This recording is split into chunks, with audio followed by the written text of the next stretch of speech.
You know she bought me flowers, way to make a boy feel backwards. Honestly, you got those powers. Tell me, is your heart so? This is what I live for. You know she bought me flowers. Hey, Pop Rockers, how are you today? Paul with you again. Hey, today we've got special guest Eli Greeneyes. Yeah, that's it.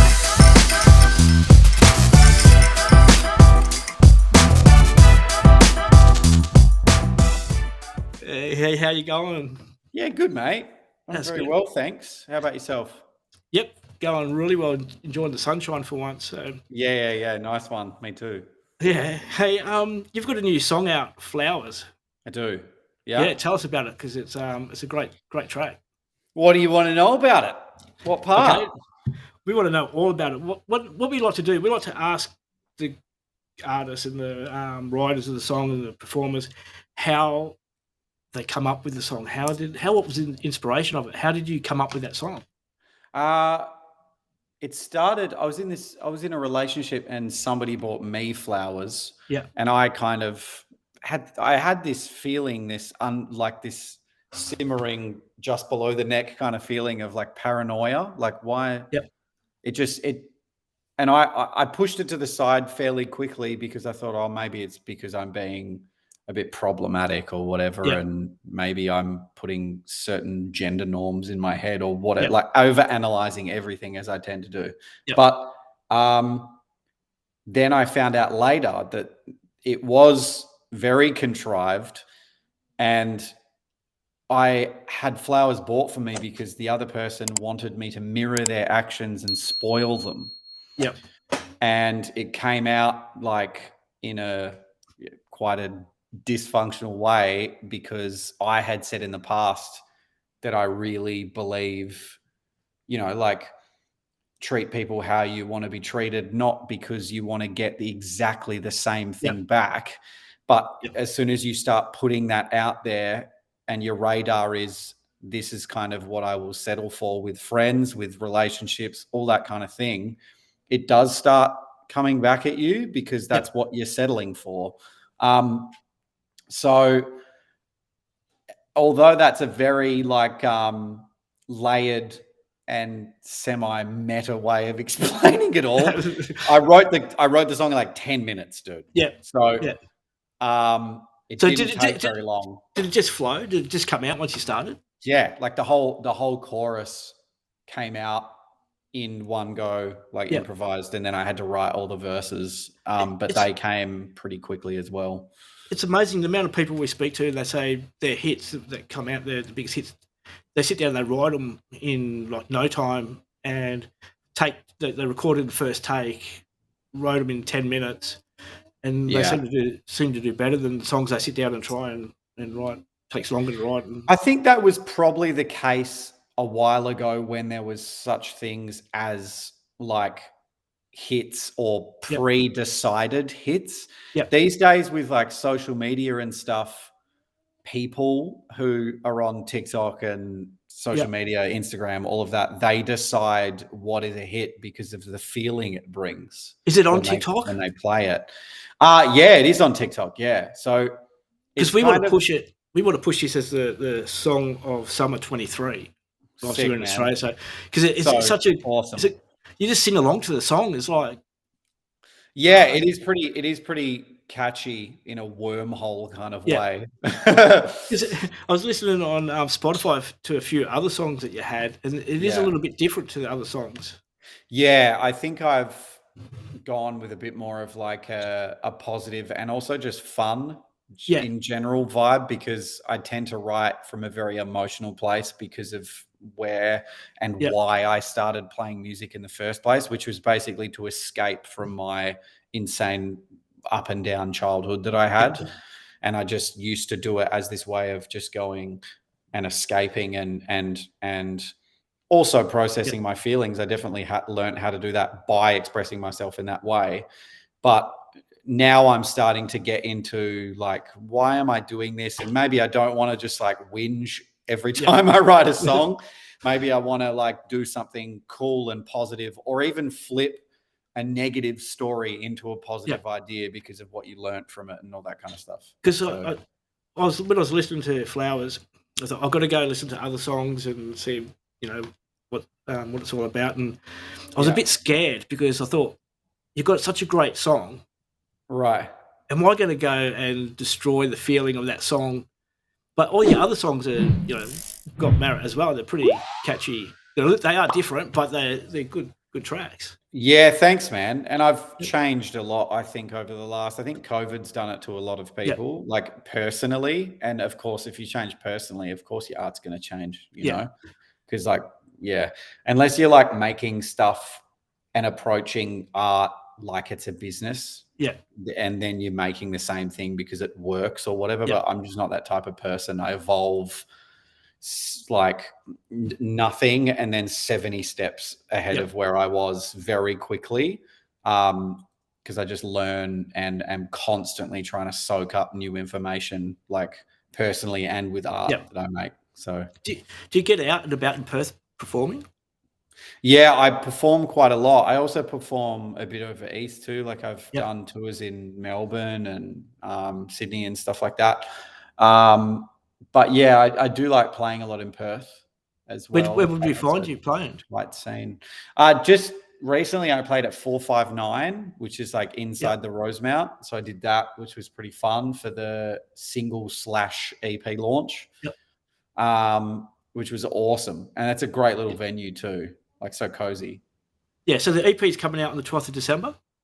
12th of December, next Monday. Yep, cool. What do you got on there? Just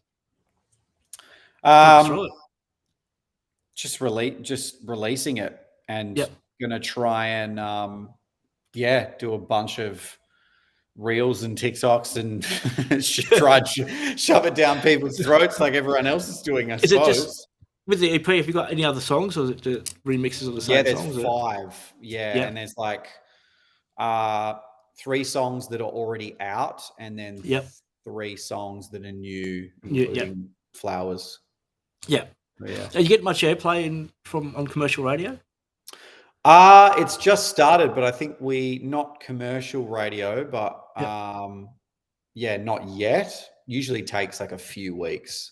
Yeah, well, we've got kind of stuff. Yeah, we've just added it to our roster, so we've got 2 stations. Oh man, I appreciate that so much. Thank you. So like we said, we want to promote it as Song of the Summer because it's if the commercial radio stations, they should pick it up because it's such a great song. It's something you'd expect from Lewis Capaldi or even Ed Sheeran type of things, but with a right. And an Australian version of it. So I appreciate that, man. I'm glad you like it. Yeah. No, I love it. So and the video looked like a bit of fun being made in the video. Heaps of fun. Because the other songs have been so emotionally dense, we've spent a lot of time conceptualizing them. Yeah. And so it was nice to just get in the studio with a band and have fun. Like with my band and have fun. Yeah. And it's the same guy who directs all of my videos with me, Ben Matei. Yep. And he's amazing to work with, and he's also my best mate. So just nice good to hang out. He probably knows what's going on in the head, and he can take it out. A lot of the time, he's like, "You're not going to like this, are you?" Like a certain shot, he's like, "You're not going to like this, are you?" And I'm like, "No." But I don't know what it was. You can slap me down for this or not, but when I was watching the video, I automatically thought of remember the band GTO, Superstars of Modern Love? No. Oh, they only had one hit. That was their hit, Superstars of Modern Love, was GTO. They had. I'm going to write this down. Yeah, the song was picked up and was played on like a season opener for Neighbours or Home and Away or something years and years and years ago. Right. And it was a fun, upbeat, catchy song. It was the only song that I think they released that got out. And I was automatically, even though I don't know how I got the connection, but it was fun song. That's why I want to make it the Song of the Summer 23 because it is a brilliant track. So I really appreciate it, man. Let's do it. Sounds good. Let's get it out there. Make it West Australian number 1 for once instead of those Victorians. Yeah, exactly. Not that we don't like Victorians, because a lot of people listen Little Victorians, they're nice people over there. Yeah. Hey, when you sit down to write a song, right? Now, this we've already spoken about flowers and it'll come out in about 10 minutes, but do you have a process to sit down and write a song? Okay, sit down. I'm going to write a song today. Do you sit down or? I don't think so. I think I tend to be. You'll probably be able to hear it from the EP when you hear it when it comes out. That the whole idea of forms make me feel claustrophobic. So.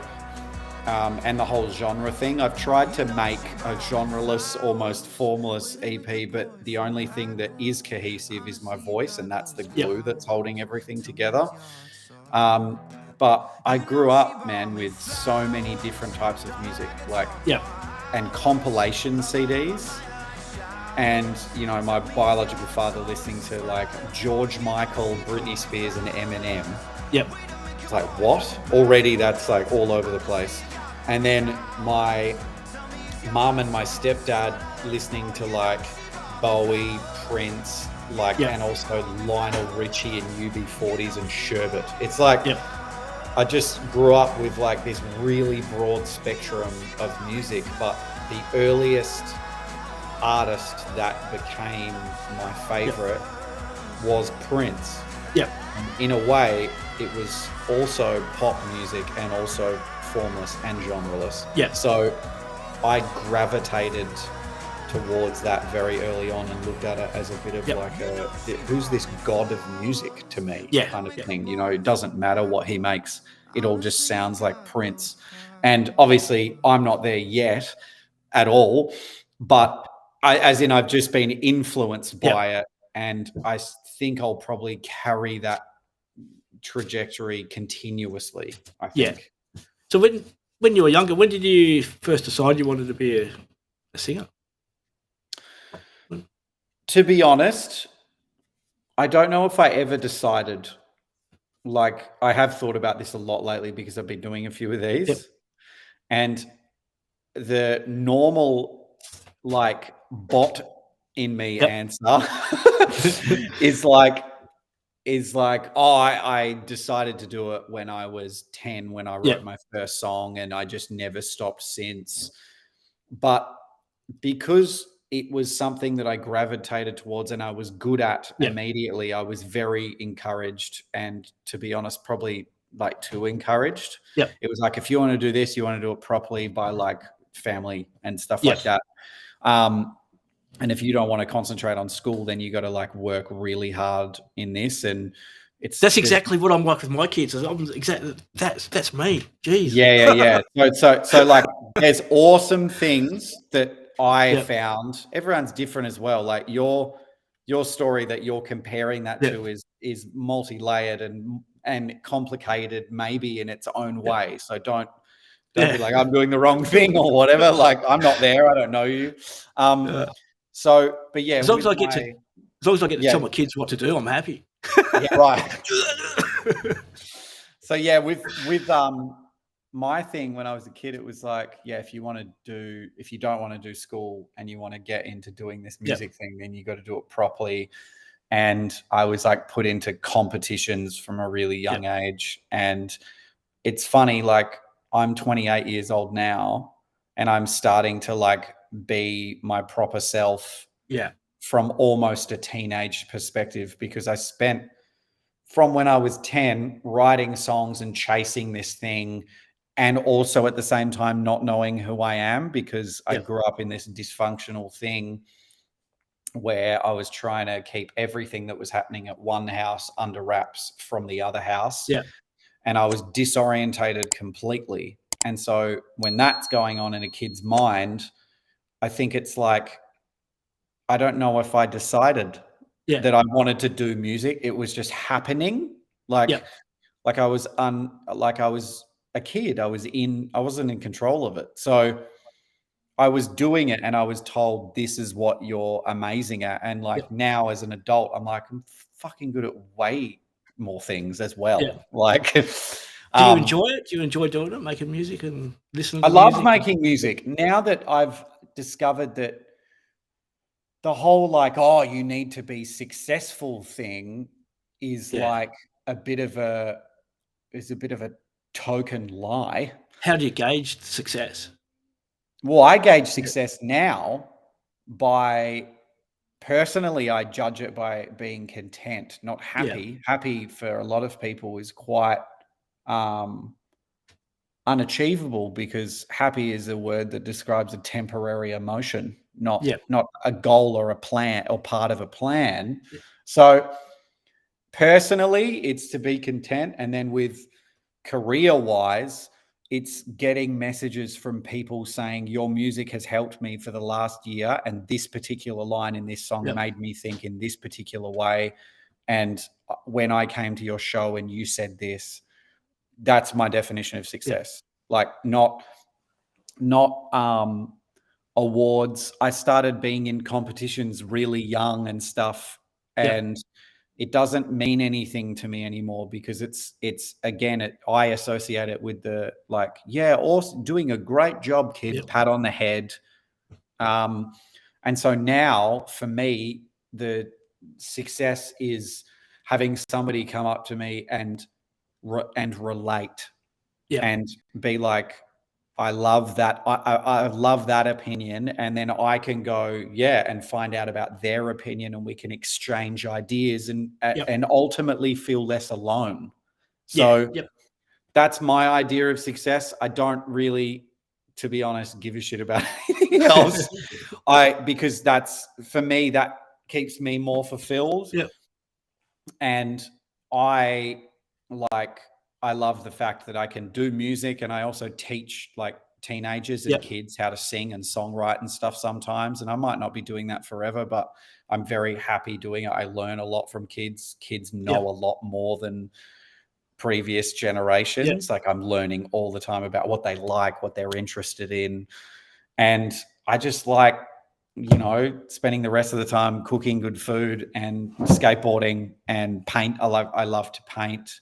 All of those things already I feel quite successful by personally. So it's a very long answer, but it's the truth. That's all right. It's a good answer.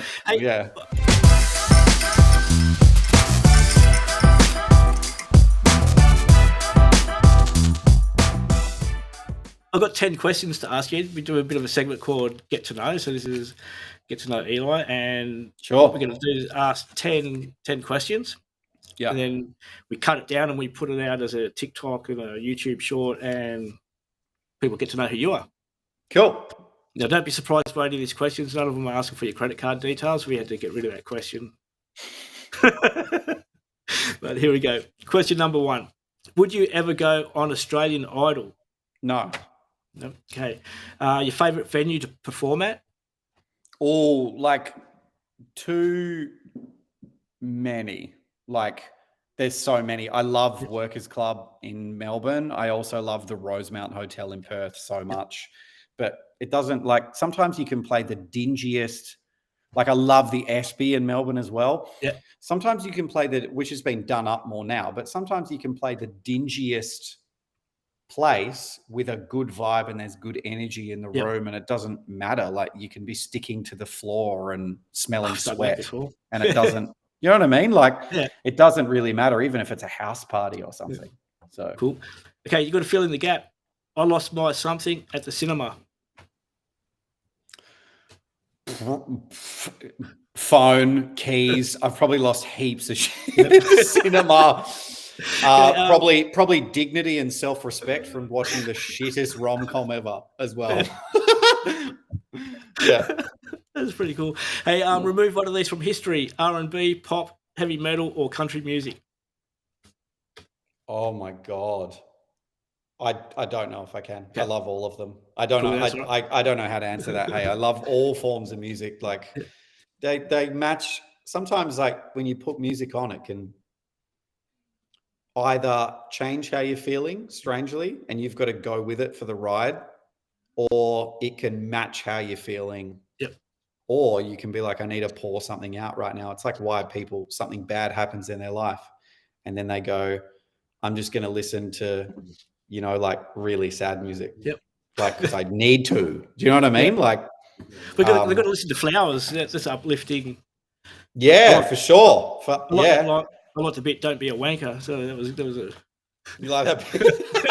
I love how you like that bit out of all of the lyrics in the song. It is a fun bit, though. Yeah. Your hangover cure. Oh my God.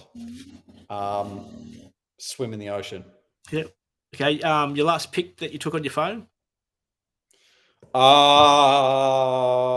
Let me see. It was just a reel that I made for flowers. Yep. It's not. No, that's all right. It's not really a picture. Oh, do I have a picture? No, they're all reels. No, that's all good. And then the one before that was my timetable for work. It's so boring. If you couldn't do what you're doing now, what would you be doing? Skateboarding, painting, cooking. Yep. Hanging out with friends, drinking espresso martinis, and doing interpretive dance. Sounds like a plan. Your favorite singer or band? My favorite singer would be a very close call between Aretha Franklin and Nina Simone, I think. Yep. Yeah, cool. Like a close, what is it called? A draw, I guess. Yeah. Politics should be replaced with? Oh my God. I could be so complicated about this. Flowers. Sex. Yeah. Yep. Final question. Final question. Are you Taylor Swift or Katy Perry? Taylor Swift, for Taylor sure. Swift all the way through, yeah, talent. Like, I don't know Katy Perry enough of Katy Perry, but personally, I've gravitated towards Taylor Swift, and everyone's doing their thing as an artist, and just, but in my opinion, because Taylor writes a lot of her songs and her lyric, the imagery in her lyric is like, there's not a lot of people out there who are doing that right now, apart from her and like Maddie Healy from the 1975. It's like, it's just poetry put into songs. Amazing. Yeah. Cool. All right. Well, we're getting to that time where we've got to start winding up. But look, good luck with the song Flowers, and even better luck with the EP release on the 12th. Hopefully. Thank you, mate. I appreciate that. Yeah, no. We're going to be doing everything we can to pump up the song. Like I said, we want to call it the song of the summer of 23 because it is such a catchy song. We want to try and get it out as much as we can. It's going to be, So from one WA fellow to another, good luck. Wish you all the best. And thanks you, for mate. joining us. Thanks so much. Thanks for having me. No, anytime.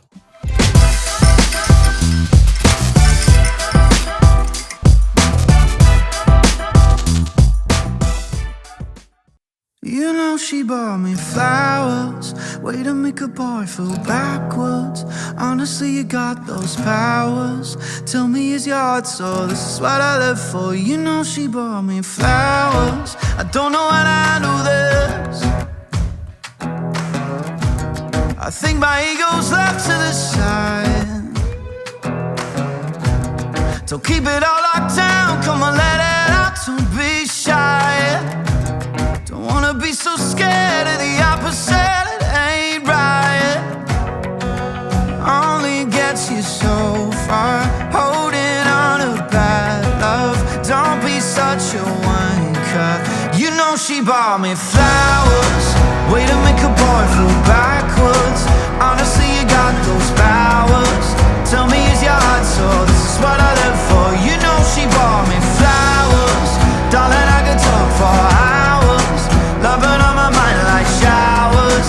Tell me, is your heart so? This is what I live for. You know she bought me flowers. I'm laughing at my own expense. There's no need to control all of your life.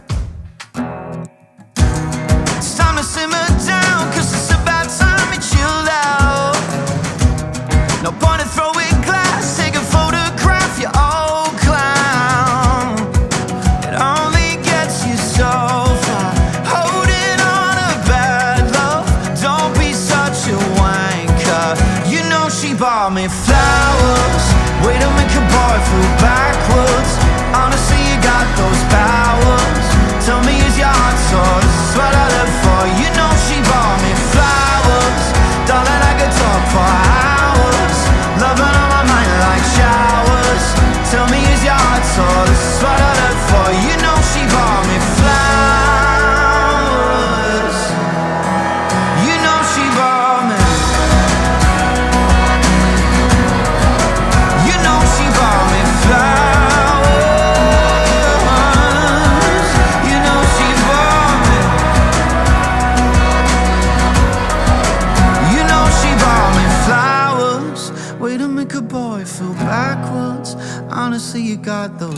flowers. Tell me, is your heart sore?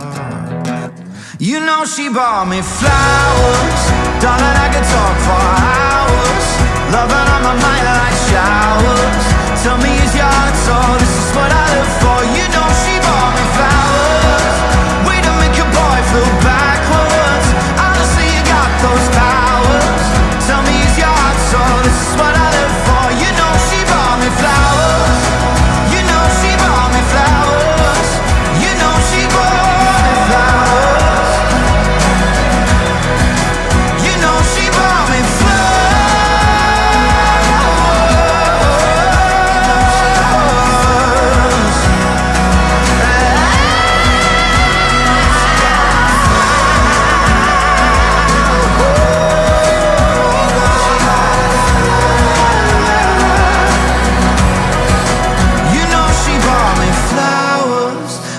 make a boy feel backwards. Honestly, you got those powers.